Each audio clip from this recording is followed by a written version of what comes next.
Thank you. I'm a little lame on my left side, so if you'll excuse me, I'm going to sit down while I do this. I haven't stood up all day for a long time. Glad to be here. My name's Jerry Jones, and I'm an alcoholic. Sober by the grace of God, and because these steps work, this program works since January the 1st of 1973, for which I'm very grateful. Any of you folks over here on the right that want to move, or your left, can't see me or hear me, whatever, you're welcome to. I can see a couple of seats here. You can even sit in the pink seats if you want to. It'd be all right with me. We got to turn it over a little more. Can you hear me? Okay. Okay, we're going to talk about the steps of Alcoholics Anonymous. You just heard how it works read. And I don't think I can improve a heck of a lot on that, but I can give you some of my experience with this. People are always asking, how does AA work? And sometimes we have a difficult time answering that. Ray V., who's a Baptist minister and a speaker in AA conferences like this, tells a couple of stories that I stole from him. And he's commented on that from time to time, I understand. But this is the story about the minister who went to visit the elderly ladies, two elderly ladies, and they invited him into their home. They were very glad to see him, very hospitable, and they said, "Would you like some cake?" And he said, "Well, that'd be fine. That'd be fine." He said, "Just have a seat here, and we'll go fix some tea and some cake." So they scurried off, and he sat there, and he noticed there was a bowl of peanuts beside him, and he just kind of reached over and began to eat the peanuts. And by the time they came back with the cake and tea, he had eaten all the peanuts. And he was a little embarrassed by that, and he apologized. He said, I'm really sorry. I saw those peanuts, and I guess I'm a peanut freak. I just ate the whole damn thing, you know. And they said, "Oh, don't worry." He said, "Since we've lost our teeth, all we can do is suck the chocolate off of them."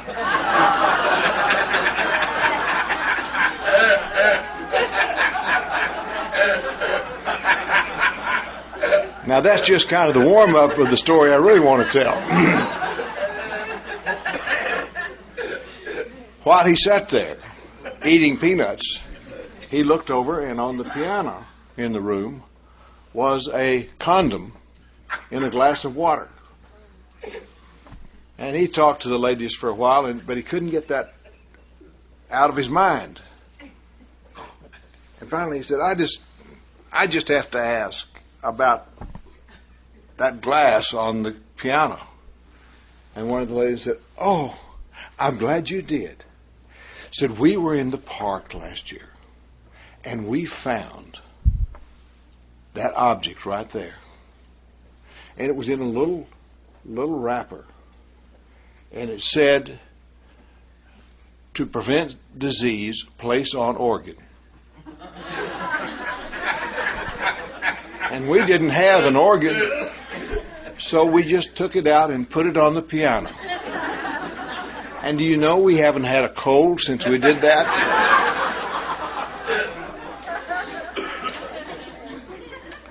Well, that's sort of like the mystery of Alcoholics Anonymous.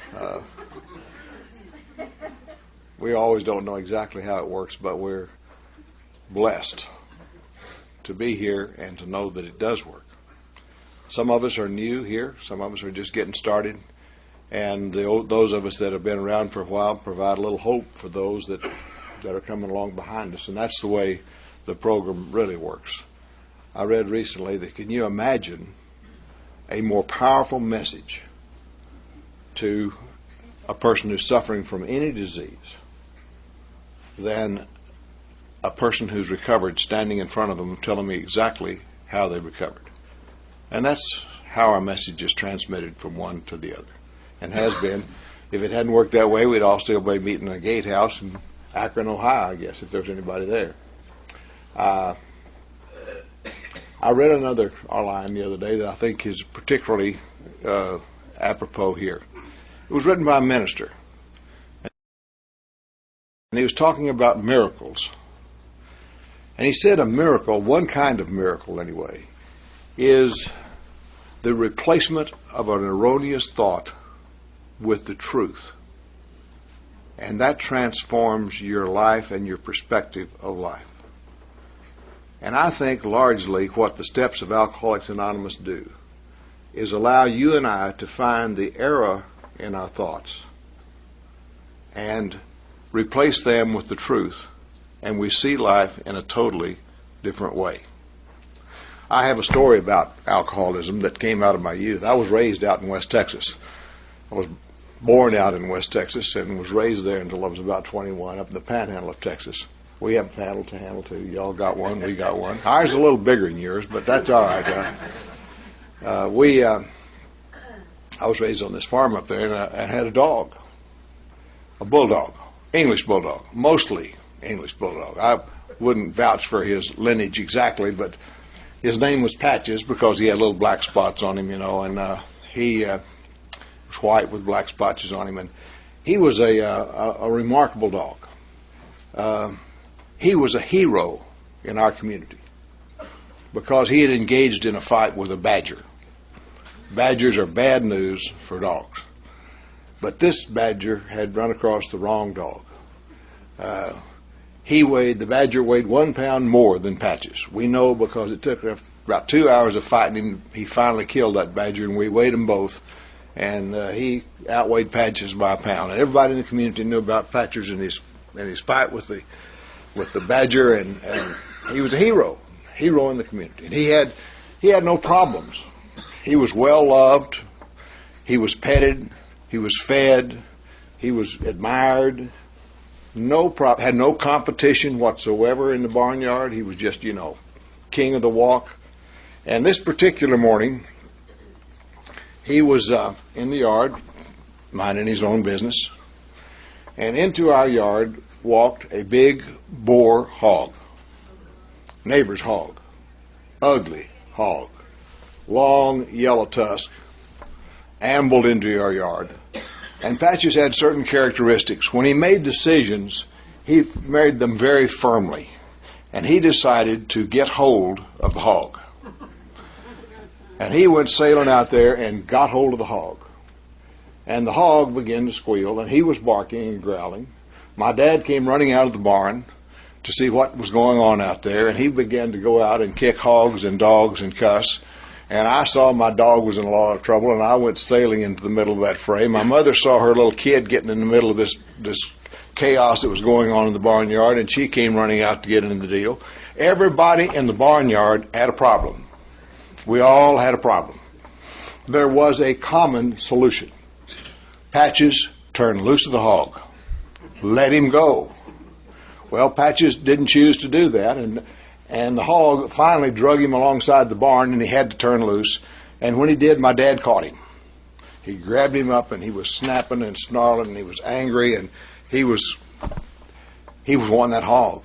He was wanting that hog.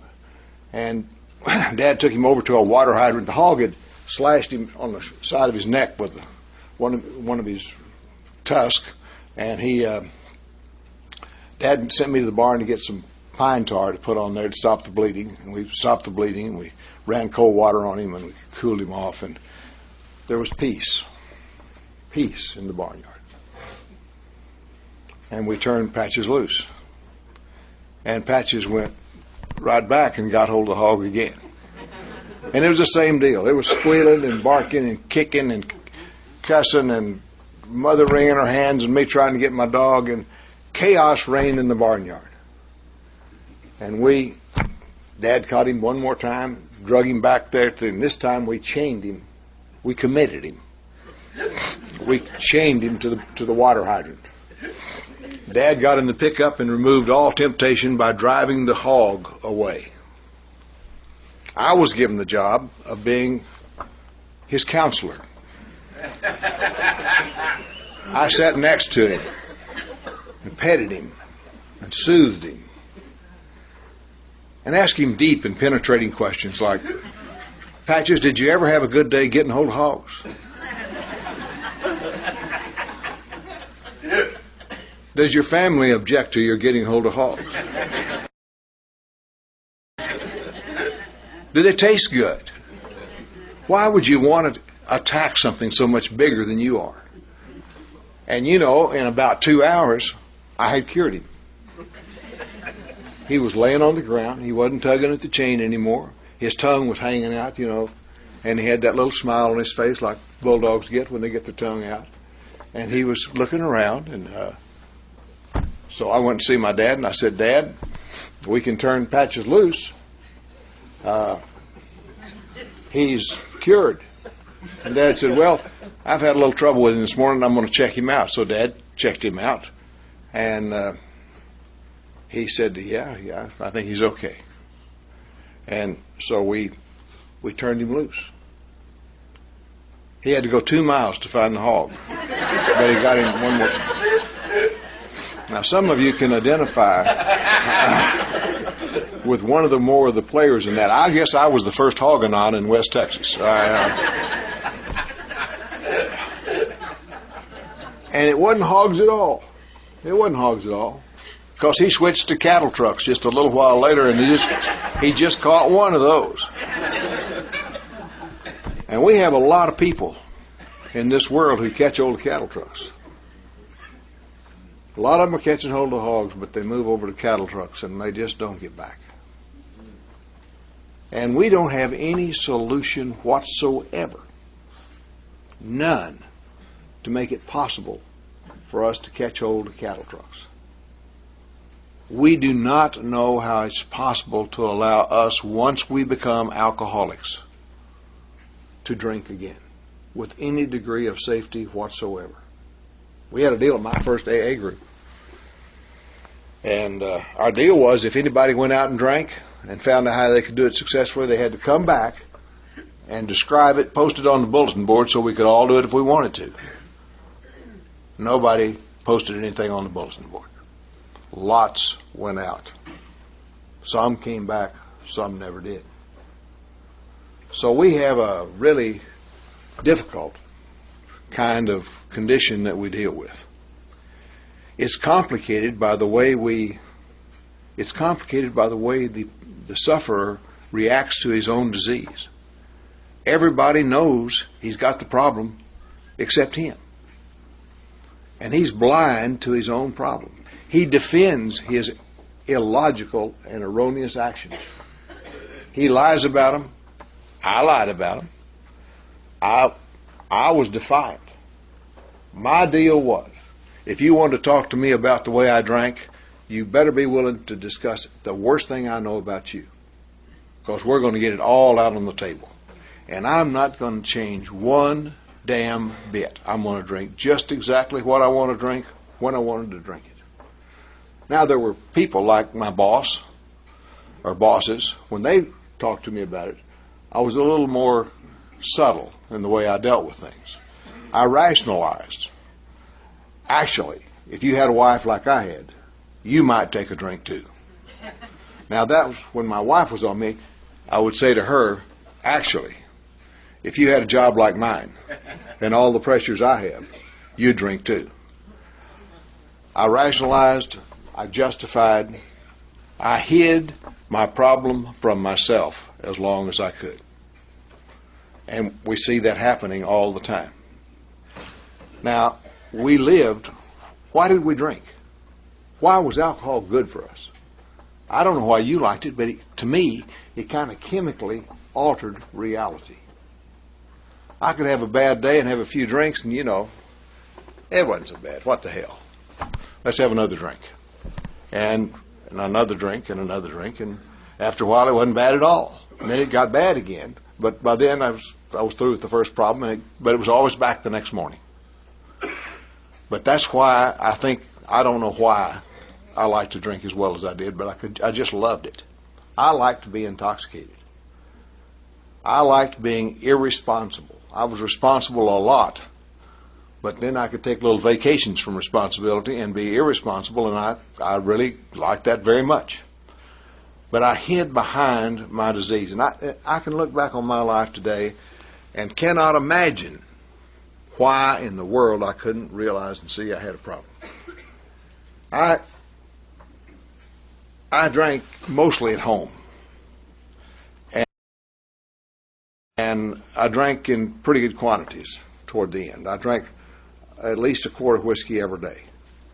and I could get a few drinks at lunch or something like that. It kind of soothed me over. But I did most of my drinking at night, which meant that one of the main responsibilities my wife had was getting me to bed.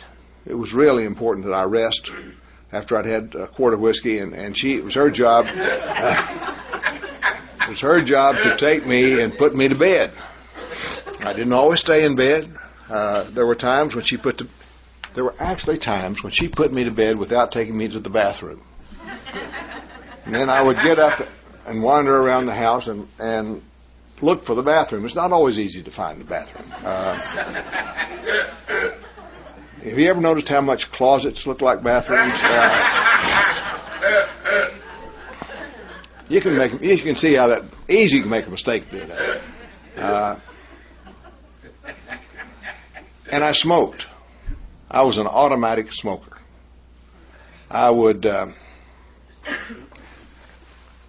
swing my feet over to the side of the bed. No matter whether I was drunk or sober, my cigarettes and my lighter were always right there. I could just reach out and pick them up. And when I was searching for the bathroom, that's the first thing I did was light up a cigarette. You could kind of see from the glow on your cigarette what was out there, you know. And it wasn't a pretty picture. I come back to the side of the bed, and sometimes I wasn't through smoking. And then you would sit on the side of the bed and smoke the rest of your cigarette. Well, sometimes you were tired.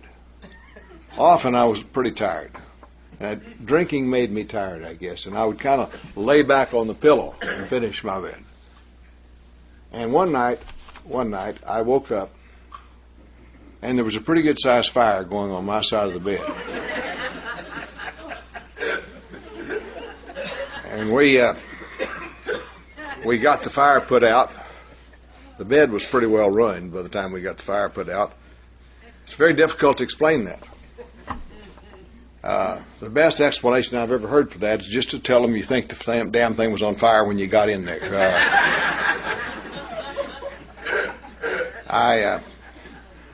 I got up the next morning, and I needed to go to work quickly.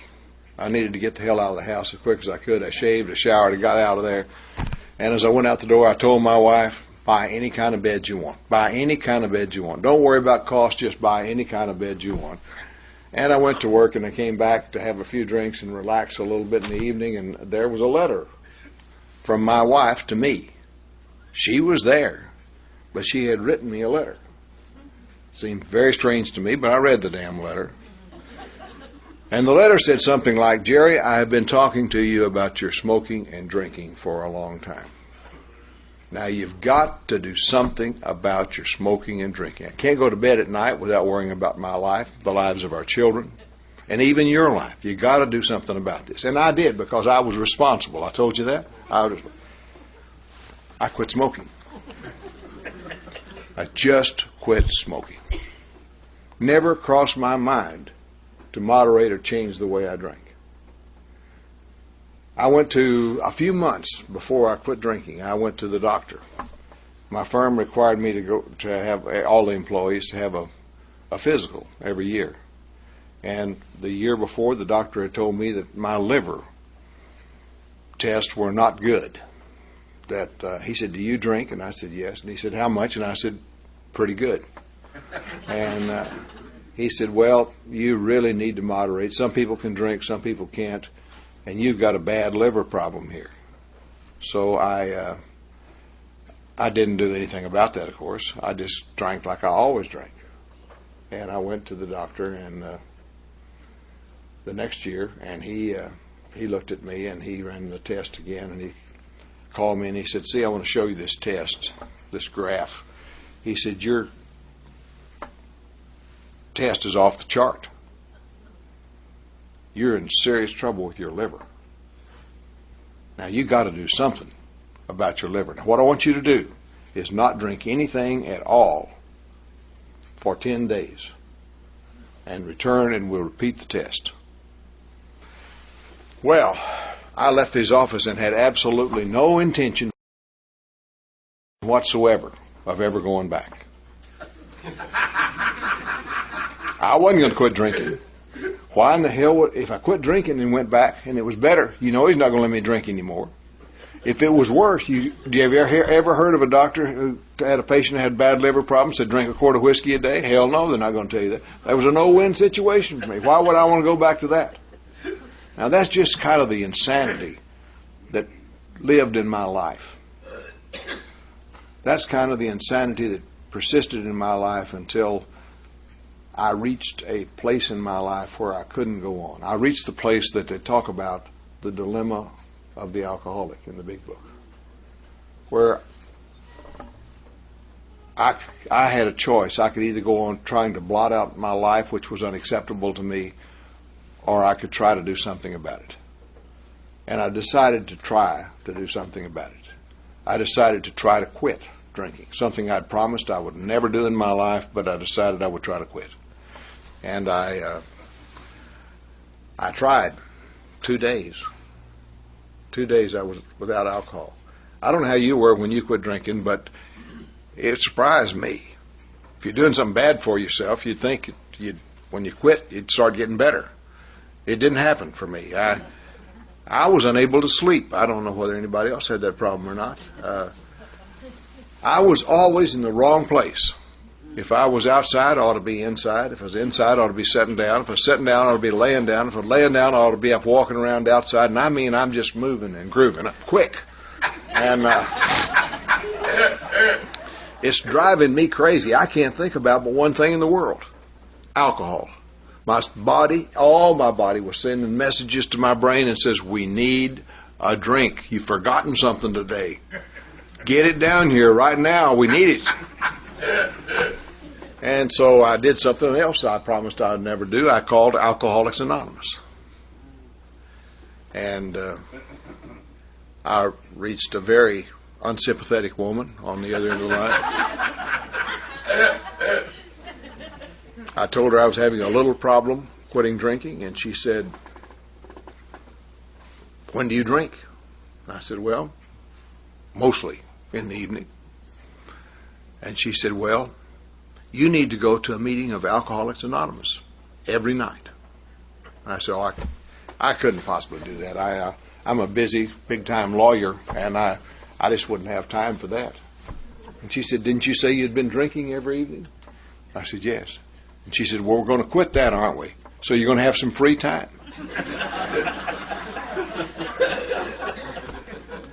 So I said, what do you got? What kind of... So anyway, I got into Alcoholics Anonymous. Didn't understand a thing in the world about what you were doing here. Saw your funky little signs on the wall. I didn't have a Sunday school problem. That's what y'all were talking about. I had a serious problem. I wanted somebody to fix me. And the problem is, to work the steps of Alcoholics Anonymous, to recover from the alcoholic condition, you have to be involved. There are no spectators who are alcoholics who ever recover. You're a player whether you like it or not. And I had to begin to play. And it told me that my alcoholism centered in my mind. And they told me that I had to learn to think and react to life in a new way. And they told me the way I would do that is to take the steps of Alcoholics Anonymous. And so very reluctantly, knowing they wouldn't work, but having no other options, I started doing what the people of Alcoholics Anonymous, the book says suggested. They weren't suggesting these things to me. They were telling me what I needed to do. And so I began to go down this road because they were obviously alcoholics. They talked about it. I could understand it. I could identify with them. And they had changed their life. And they treated me differently than I had ever been treated in any group before. They never didn't ask me what my job was. They didn't seem to give a damn that I was a big-time lawyer. They didn't ask me whether I had a swimming pool in my backyard, what kind of car I drove, how much money I made. None of the things that were important to me were discussed. They asked me what step I was on.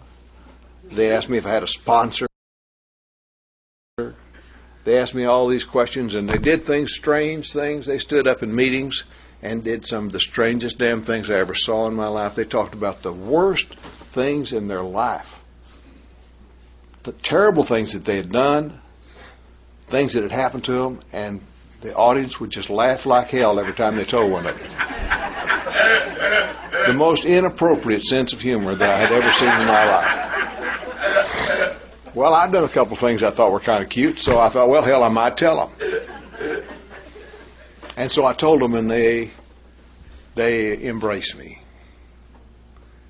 And they said, looky here, Jerry is beginning to be himself.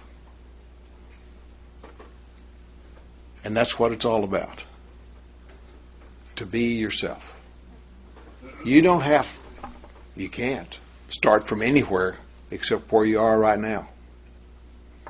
What time is it? Now. Where are you? Here. You don't start from being vice president of a company or being married or what. You start with what you got today.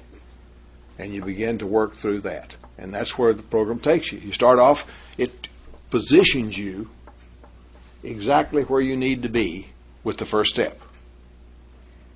It says we were powerless over alcohol, our lives were unmanageable. Was I powerless over alcohol? My God, yes. Yes. I tried to drink 3 drinks a day for over a year and a half and never made it one day. I couldn't. When I put something in, it kept going. And then they told me about the doctor's opinion, about how the doctor had written this opinion and said that it was an allergy of the body and an obsession of the mind. Well, I didn't break out in hives, and I didn't have sneezing and that sort of thing when I drank. That wasn't my idea of allergy, but they said, wait a minute. Your body reacts differently to alcohol than most people. You are mentally and vitally different from your fellows. Now, I didn't particularly like to hear that, but it's the truth. It's the truth. When I drink whiskey, I take a drink and it goes down and hits the bottom. Boom. Boom. It begins to kind of warm me up. And then my body, my stomach sends a message to my brain that says, I think we'll have another one of those. And another one, and another one, and another one until I've had too many. And then I sober up. And the obsession of the mind kicks in. Do you know what an obsession is? An obsession is a great, big thought. It's so big when it gets in your head, it pushes all the other thoughts out. And my obsession was a drink would improve this situation. It didn't matter a hoot what the situation was. A drink would improve this thing. And so I'd have the drink. And we'd go through the cycle again. And I could see that. That was true in my life. That was reality. The steps are really a road to reality. We think chemically we want to change reality, but what we really want to do is learn to live with reality. We never could change the bulldog. He had to get hold of something. But if we could have reached him, if we could have given him a different view of life where he could live comfortably without drinking, he would have been okay. And that's what happens to us. We change the way we see and react to life. And the first step is very, very important that we recognize that we're powerless over the stuff. We can't use it. The only choice we have at all is to leave it alone. And the other part is that our lives are unmanageable. We were trying to run things. We were trying to make the world work in our way. And that just doesn't work. If you think you can manage life, make a list of what's going to happen tomorrow. Have you ever done that? I have. I was a lawyer and I had a list of things, but by God, tomorrow I'm going to do A, B, C, D, E, and F, and that's what I'm going to do tomorrow. Only I'd get one telephone call about A, between A and B, and the rest of it just go off the wall, and I'm doing X, Y, and Z down here. You can't manage life. Life comes to you in all different directions and all different kinds, and we were we were people who insisted on it going a certain way and didn't even know we were doing that, really. But we were reacting as though we had to control it, and we couldn't control it, and we were unhappy with it. And we couldn't accept the fact that it was really beyond our ken to do that. So you get a real grounding in where you are and what you are when you take step one. We devote a lot of our book to that very thing, to break through the rationalization, the justification, all the other things that we use to hide the truth from ourselves.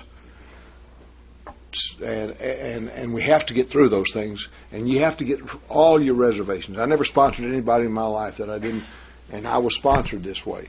They told me to mark down anything in the book Alcoholics Anonymous that I didn't believe applied to me, that I disagreed with, because we were going to have to talk about any reservations I had, because if I had reservations, sooner or later an event would come along and I would act out what I had the reservation against.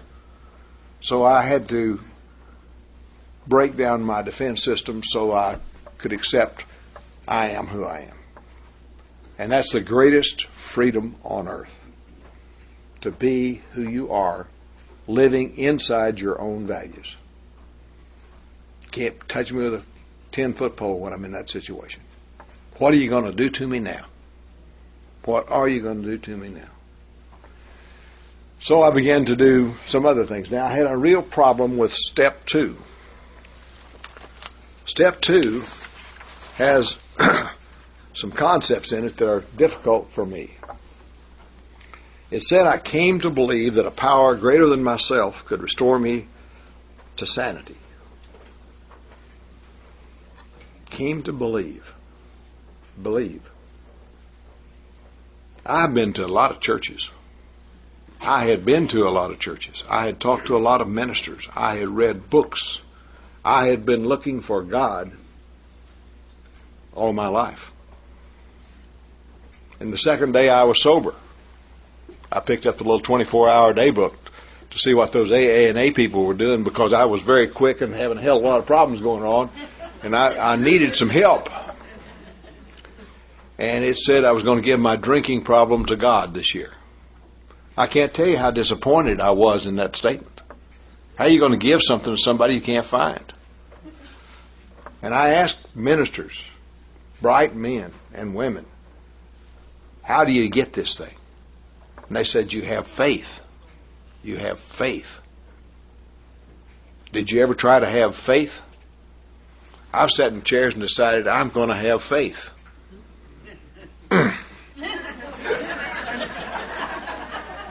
Nothing happened. Same is true of belief. I can't give you my beliefs. I can tell you what my beliefs are. They may or may not resonate with your own life. But you're going to have your own beliefs. That's why we come to believe.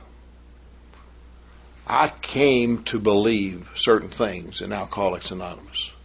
I came to believe them because I had experience, not because I had faith.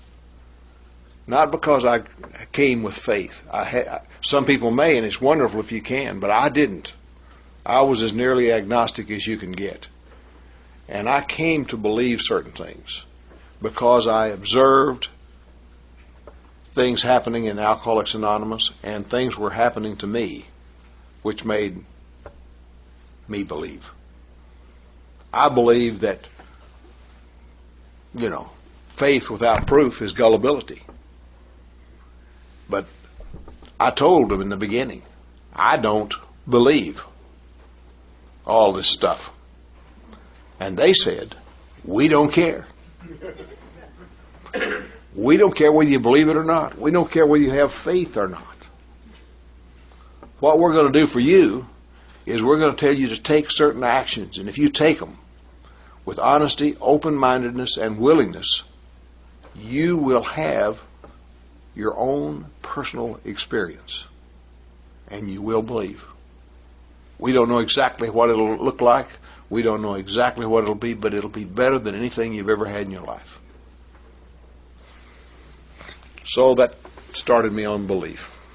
I saw people in Alcoholics Anonymous get well that should not have been able to get well. They'd come in, with a 4-day growth of beard on their face, dirty clothes, rusty zipper. You know why they got the rusty zipper. And they, somebody here knows. And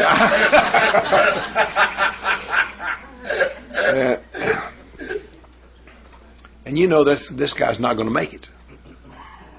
He's just not going to make it. He hasn't got enough left. He can't make a complete sentence.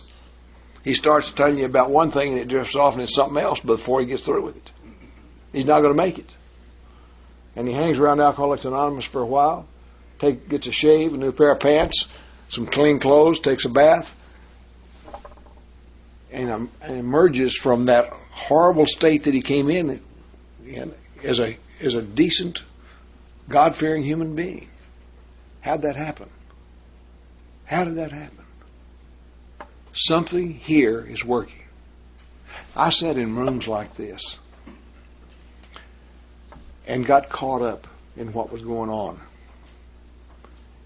And I felt something. There was a power working in rooms of Alcoholics Anonymous. And I had to do something with this God as I understand him. I had always defined God thought of God as a big man somewhere sitting on a cloud, wearing a long robe, had lightning bolts on one side, and a scorecard right up here, and he kept score for me and pulled out a lightning bolt every once in a while and knocked me on my can because I wasn't doing the right thing. And I tried to avoid that. I didn't believe that. I did not believe that. I'd driven a tractor a lot of days out there as a kid in West Texas and looked up at the clouds and never saw him sitting on the cloud one day. Just couldn't. And I went to the preachers, told them, okay, what did God stand on when he made the earth? They haven't got any questions. They haven't got any answers for questions like that, And they'd tell me to have faith. And I had trouble getting my head around God. Now, I have no problem whatsoever in understanding that there's something a lot bigger in this world than we are. I read a couple of articles one time, a long time ago, talking about space. The sun's 93 million miles from Earth. If this distance was the thickness of that paper, the stack of paper would be 71 feet high to the nearest star. And our galaxy would be 3 million. A stack of paper 3 million feet high. That's big. That's big there. The scientists talk about the Big Bang Theory. I got a question for the scientist. Who made the bang? Who made the material that sailed out and created the universe? Where'd it come from? There's something bigger than we are, a whole lot bigger than we are. But what I had real trouble with was that could have anything to do with me. I was so small, so insignificant, and lived such a short period of time on my life. Time, another factor about God and this universe and things is time.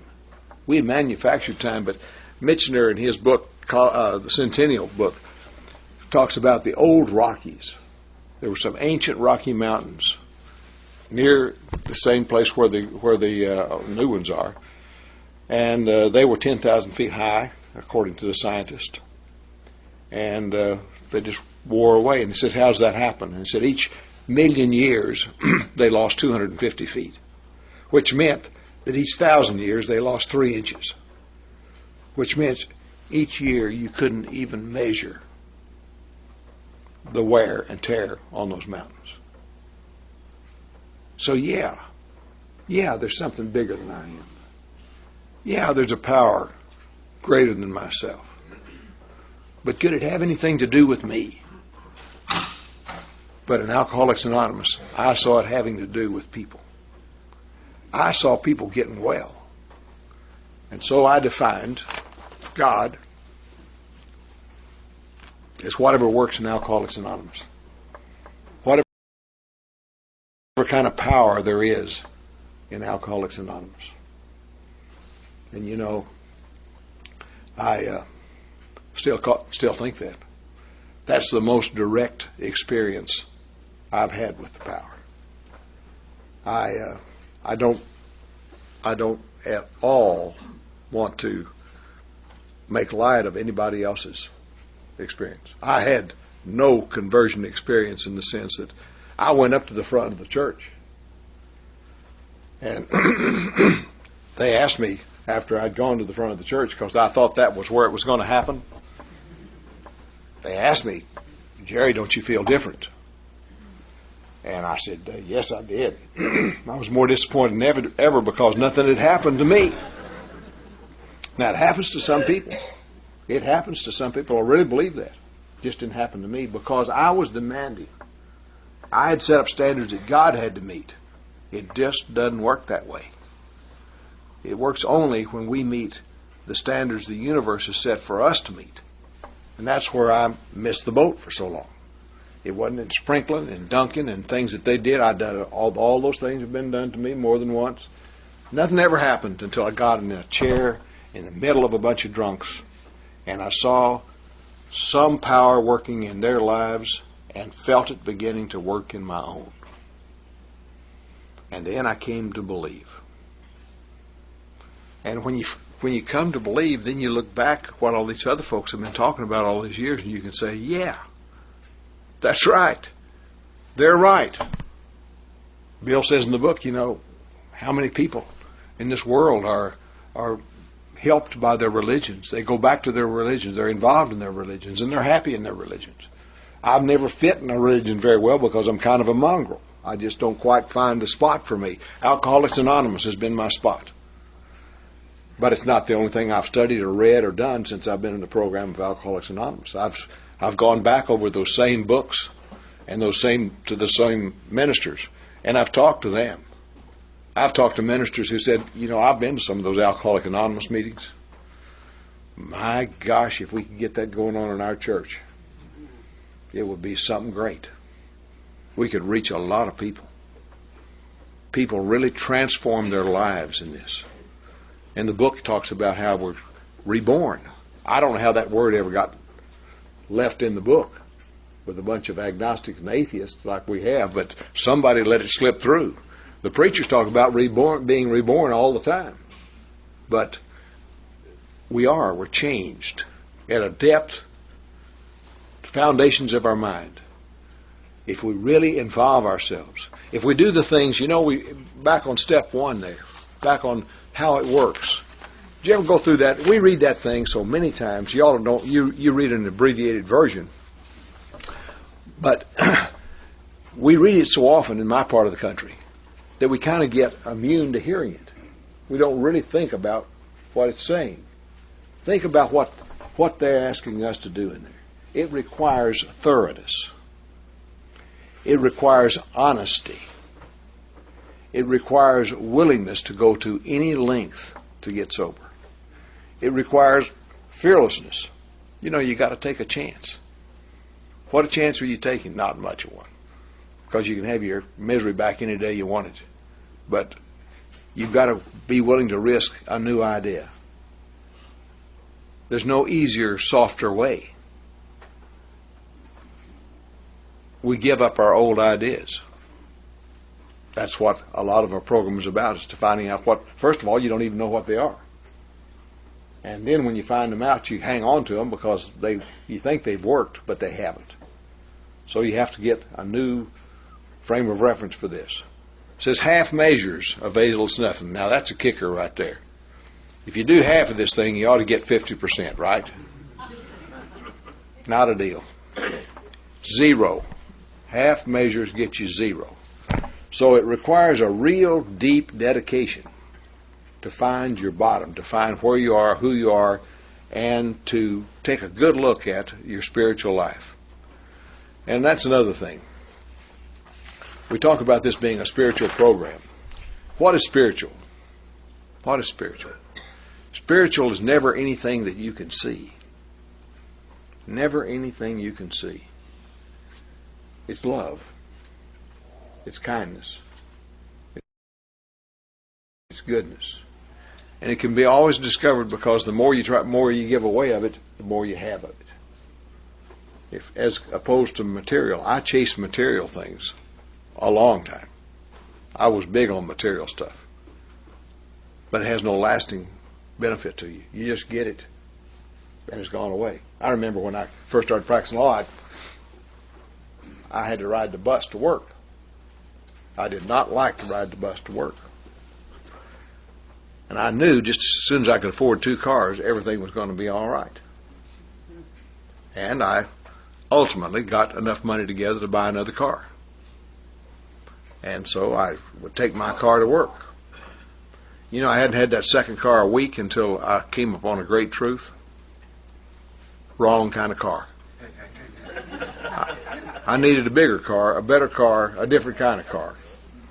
And then I got a bigger, better, different kind of car, and that one lasted about 2 weeks, and I saw another one that I really thought maybe I should have got. And so you chase more, better, and different till you can't chase them anymore, and you never get any fulfillment out of them. But you get fulfillment out of spiritual life. You feel good about yourself. You feel good about your fellow man. You feel good about life. You can always find something good going on.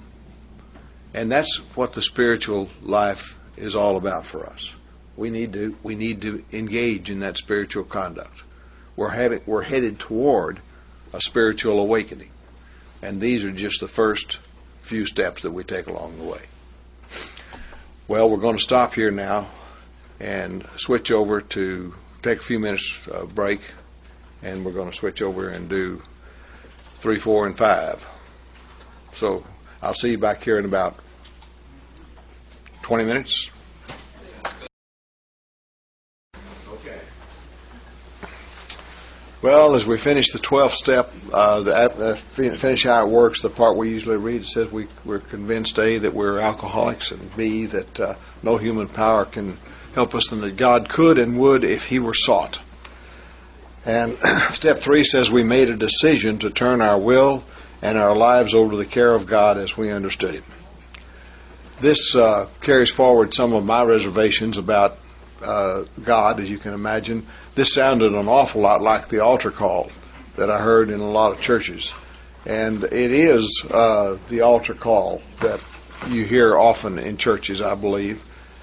The churches didn't go much as far as teachings, didn't go a lot beyond that. They left you to the Bible and your Sunday school classes and that sort of thing. And we're maybe a little more organized as to how you proceed, how you turn your will and your life over to the care of God than perhaps they are. At least it worked that way for me.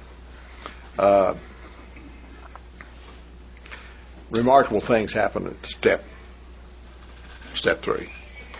There's a story about a little boy who had a tricycle. He'd ride his tricycle up and down the front of the house. He lived next door to the preacher. I haven't got anything against preachers, by the way. They just happen to be handy for me to tell my story. And he'd ride his bike up and down the street. One day he hit a little chug hole in the sidewalk. Threw him off his tricycle, bent the wheel of his tricycle, skinned his knees, tore his pants. He got up and he looked at that wreck, and the preacher, he didn't see the preacher standing nearby, but he got up and said, "Son of a bitch." The preacher stepped out from behind the bush and he said, No, my son." He said, "This is not the way we deal with adversity. When we encounter adversity, we say, 'Praise God.'" The kid just looked at him and drug his old bent tricycle off, and he got the tricycle fixed and got a new pair of pants, his knee healed. Same kid, same preacher, same sidewalk, same tricycle. He's riding down there lickety-split one day, and he hits the same chug hole, throws him off, bends the wheel of his tricycle, skins his knee, tears his pants. He gets up and takes a deep breath, and he looks at the wreck, and he said, Praise God. And the wheel on that tricycle is straightened up. The pants were mended. And the knee was healed. And the preacher, having seen this happen, said, "Son of a bitch."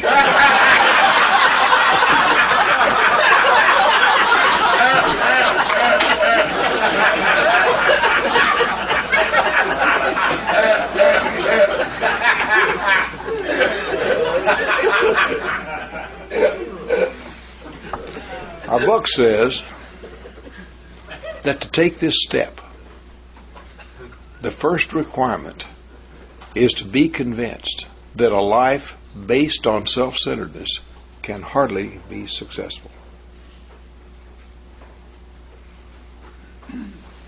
Well, did you have any trouble with self-centeredness?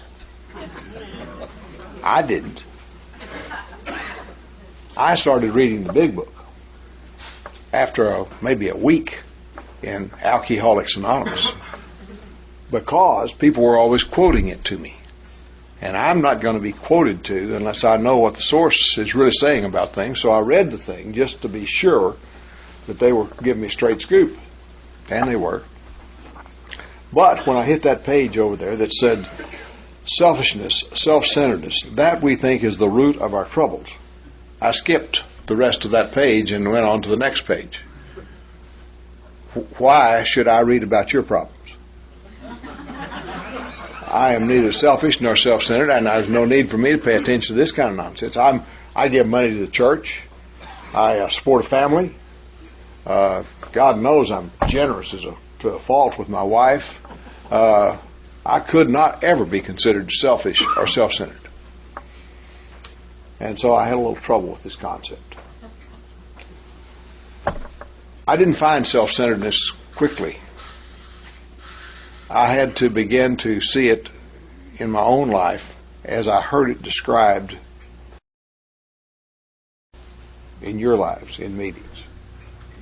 I was sitting in a meeting one night. The funny thing about AA is you got all this wealth of experience. Your database is your life. All the things that have happened to you. You've never learned the lessons in a lot of those things. You've just lived through them, tried to discard them, did your best to forget them, and go on. And I was no different. And I was in a meeting one night, and I heard a guy describing, he was a wonderful friend of mine, but he got fired from almost every job he ever had within 2 weeks. He just could not keep his mouth shut. He'd get there and find out where the restroom was and what time lunch it was off, and then he'd start trying to run the place, and they'd run him off. And I was sitting there, and I was thinking about him, and I remember, that's where I remembered the story about Patches to begin about that old bulldog. Then a little later I remembered another thing that happened to me. I watched a lot of television while I was drinking. My solution to getting drunk and getting in trouble was to not go where I got drunk and got in trouble anymore. And when you drank as long as I did in Dallas, there was a lot of places you couldn't go. And I didn't want a DWI because I figured that would get me my law license lifted some way or other. And then I have to explain that to those those nice people that I worked with downtown who probably wouldn't understand. So I spent a lot of time at home, and I got bored with television. Drunk, you're bored with television. One day I was in a pet shop. I don't know why I was in the pet shop, but I saw an aquarium, sort of like they have down here. I could give a demonstration of this whole talk right here downstairs at that aquarium, because I selected the size aquarium that I wanted. I put the aquarium between my chair and the wall. I put the kind of gravel, the colors that I wanted in the bottom of it. I put the kind of plants that I wanted in it. Leafy, graceful plants that sort of reached up to the surface. I filled it with water, And I put the kind of fish in there that I wanted. And the kind of fish that I wanted were pretty, slow-swimming fish. I had a light on it. I could make it daylight or I could make it dark. And I fed my fish. They were my fish. It was my aquarium. I fed my fish if they were to be fed. Sometimes it was a land of plenty, and sometimes there was a famine upon the land.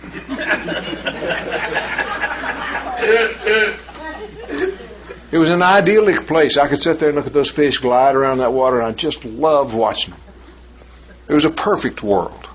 Well, almost. This one night I remembered there was always one fish. Usually a bowl cleaner or some necessary fish that you had in there, and he would swim up to generally one of the prettier fish and nip him on the tail, which would cause the prettier fish to begin to swim faster to get away from him. He in turn would encounter other fish, and the first thing you know, the whole damn bowl was just going fish everywhere. Just drove me crazy. And I'd slap the side of that tank, let them know there's some power out there greater than they were that was not happy.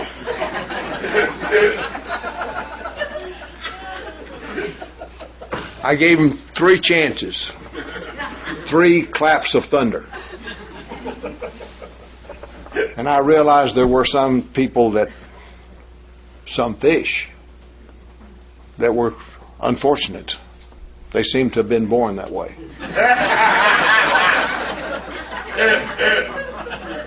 They needed a little hands-on experience with the power. So I bought me a little dip net. And I would catch the bad fish. And I'd take him out and put my hand on top of the dip net, hold him on my lap, and have a drink.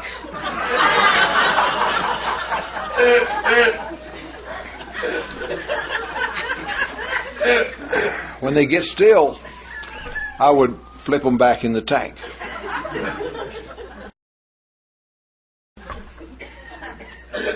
If they float, you've kept them out too long. So I would give them 3 claps of thunder, 3 hands-on experiences with the power. Now you know any self-respecting, intelligent fish would catch on after that kind of treatment. But there are still such unfortunates. They're hopeless, helpless, and the 4th time I put the dip net on them, I would just carry them carefully into the commode and flush them. Nobody in the world knew I was playing that game. My son, one night I was doing a 12-step call, and he was in the program. He invited me to come to a hospital. He's a doctor. And talk to a young woman who was having a lot of trouble with her kidneys and her liver, and he wanted her to cheer it up a little bit. And so I was talking to her, and I told her about my fish. And when I got to the part where I said I took them in and flushed them down the toilet, his deal was that he was going to be able to stand in the back of the room. He wasn't going to say a word while this was going on. But from the back of the room I heard he said, "My God, I wonder where all those fish went." Well, this night I remembered I remembered my fish, and I remembered what I did with them in this little game I was playing. And it suddenly occurred to me, I've been thinking that my life is not unmanageable. Hell, I can't even run a fishbowl. And interestingly, I wonder how many 41-year-old men get upset by what fish are doing in a fishbowl. That might be self-centeredness. And then it began to open up to me. And I began to discover self-centeredness everywhere I went. On the freeway. Do you have a lane of traffic on a freeway? I do. It's called my lane. What goes on in my lane is my business. We travel at my speed in my lane. And there are people who actually interfere with you in your lane. And somebody has to punish them. And conveniently, I can change lanes and the next lane becomes my lane right away. and I speed up and I can run off the road because it's my lane.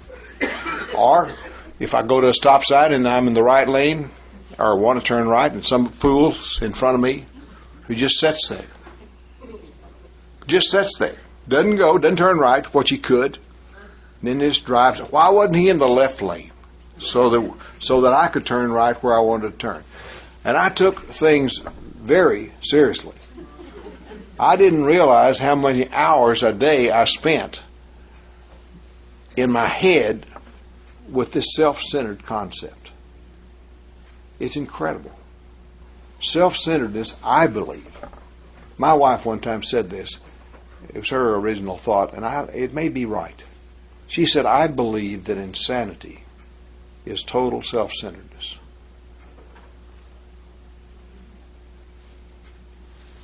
We're born, and we get started in life looking for things. We want food, and we have to announce that. We're taking care of ourselves as infants, and we have certain dual urges. I heard an old man call them one time, a spiritual teacher. He said, we want to have pleasure and avoid pain. We want to have acceptance and avoid rejection. We want to be important, and we want to not be ignored at all. And you think about that, and what we did when we had all those things going on for us, or trying to get to those deals, trying to get one thing and avoid the other, is we get totally wrapped up in ourselves. And the first thing we did as little babies, we cried. And that got people to come to us and take care of us, so we kept crying until people got tired of us crying and they started leaving us alone. Then we discovered something else. We'd be cute. We'd gurgle and coo, and they'd pick us up and do what we wanted us to do. But now we're gurgling and cooing when we don't really feel like it. So we've got an internal conflict. It's like coming up on a street sign. It says one way. It's got an arrow pointing way. Which way are we going to go? One way. So we're caught with this internal struggle. And we're trying to please people. At the same time, get what we want. And we try to do what other people want us to do. And that gets us some good for a while, but we're doing a lot of things we don't want to do. We try to follow the rules, but we don't always like to follow the rules. So we're constantly struggling with this internal focus that we have. We have this strange mind or strange phenomenon in our mind that we have an observer. If you really think about it, it knows what we're doing. It can look and see why and what we're doing. And this observer is a bigger mind than the little mind that is demanding what it wants. We focus on things. You know, you and I could walk out and go down the street, and at the end of the street somebody would say, what was the most attractive thing you saw on the street? You'd see one thing and I'd see another. We focus, we have a screen in our minds. The things that we don't think are important just pass right on through. We don't even notice them. But we pick up everything that we think is important. And when we're self-centered, we pick up everything that affects us, that can impact me in any way. And we try to control or force that to happen. So we are trying to control our lives with our will. Bill, there's a solution. The paper he wrote before the big book, and which he included in the big book, says that our common sense becomes uncommonly good sense when we focus it in the right direction. But we're focused on this, trying to take care of me and what I need and what I want and where I'm going to go and what's going to happen to me. And who did that? You know, you can walk into the room, and if I don't know you or know you very little and you not speak to me, and I'm not offended by that. But let somebody come in that I like and admire that doesn't speak to me, and I think, well, what's wrong with that son of a bitch? You know, what did I do to him? And I begin to internalize what's going on there. And I'll live my life that way, reacting with knee-jerk reactions to all kinds of stimuli that's going on around me. And I don't ever seem to catch on at all that I am self-centered. That's what self-centered is, the focus on things that have to do with self, self-involvement, self-centeredness, self-criticism. We can't live in that arena with any kind of comfort. I can't. And the book says you can't either. When you say your will, what is your will?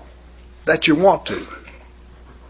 You're here this morning because, unless the judge sent you, you want to be here. And if you're here because the judge sent you, you're here because you don't want to go to jail where he's going to send you if you don't come here. We're acting on our will, and we need to learn to devote our will to the right goals. And Bill in the book says that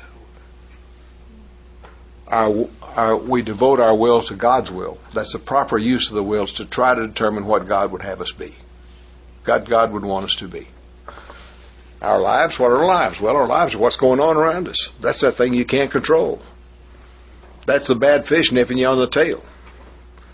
That's the guy dipping you out of the water with the dip net. That's all of those things are what's going on in life, and you can't control them at all. But we react as though they can be controlled. We make demands on ourselves and on others that are impossible to be achieved. So what we're trying to do in step 3 is get into the world of reality. We want to focus our minds on that which is positive for us. The early AAs had the 4 absolutes: absolute unselfishness, honesty, purity, and love. Bill didn't include them in the book because he said he thought drunks would go crazy trying to be absolute anything. And he's probably right. But there's a great old man named, he's deceased now, a wonderful AA named Paul Keebler from St. Louis, Missouri. And Paul was a big talker about the 4 absolutes. And I said, well, what about Bill? Didn't Bill think that was just a little too strenuous for us alcoholics? And he said, oh, Christ. He said, that hasn't got anything to do with it. He said, those are just goals.